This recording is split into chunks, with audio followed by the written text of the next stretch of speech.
الحمد لله رب العالمين والصلاة والسلام على أشرف الأنبياء والمرسلين وعلى آله وصحبه أجمعين.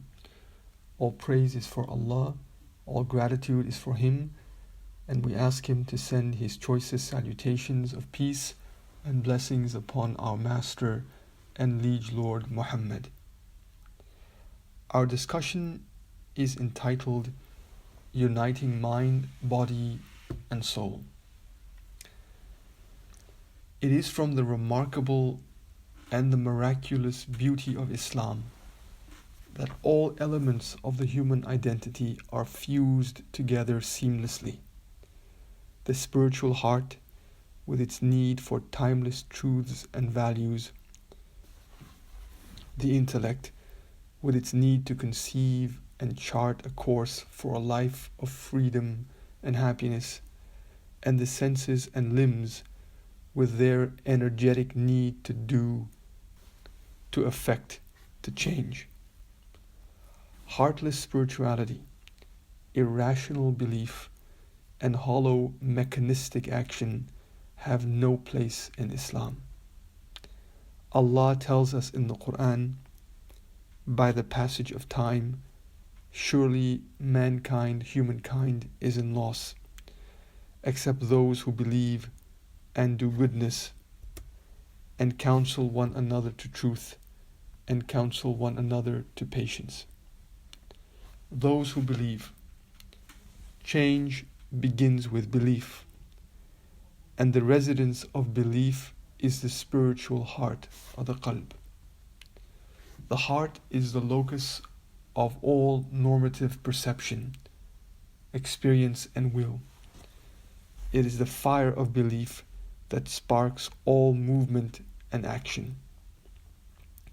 If belief in the divine unicity of God, or Tawheed, is truly experiential and not merely conceptual, it is the most powerful motor of internal, normative and ethical change, and gives birth to words and action.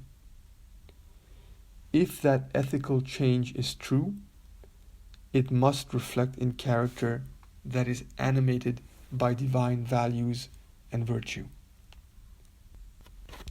Those who believe and work goodness.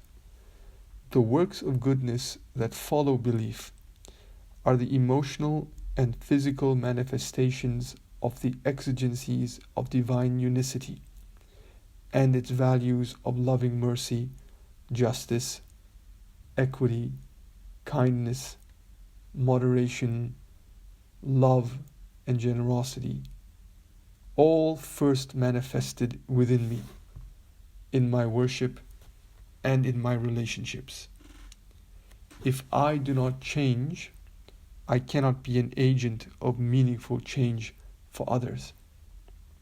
From me, that goodness must ripple outwards, touching my most intimate circles, and then outward still to affect my environment, family, neighborhood, community, whether social, economic, or political. I seek to impact my surroundings for the better because I am a piece of the social puzzle. I affect and I am affected. The verse continues, and then counsel one another to truth and counsel one another to patience. The quest for the collective good always brings challenges. Hence, I must counsel to truth, using and by the means of truth, and I must counsel to patience, using the means and through the means of patience. Just as change within the individual leads to a transformative impact on society, so too does a vibrant society of solidarity provide the means to deepen individual excellence and realize human potential. This is faith in action. At every level, we cannot conceive of a spirituality that does not necessitate action. And we can never understand action as barren from spirituality. The relationship is an integral one. After all, our faith is a unity of the faith of Iman, the action of Islam, and the spiritual excellence of Ihsan. Faith or Iman leads inexorably to the practice of that faith, Islam.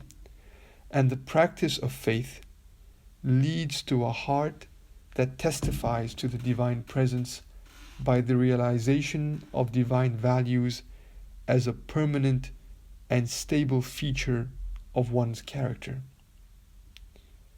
All activism aside, this is how each of us are meant to live without any exception, in active spirituality, in spiritual activism.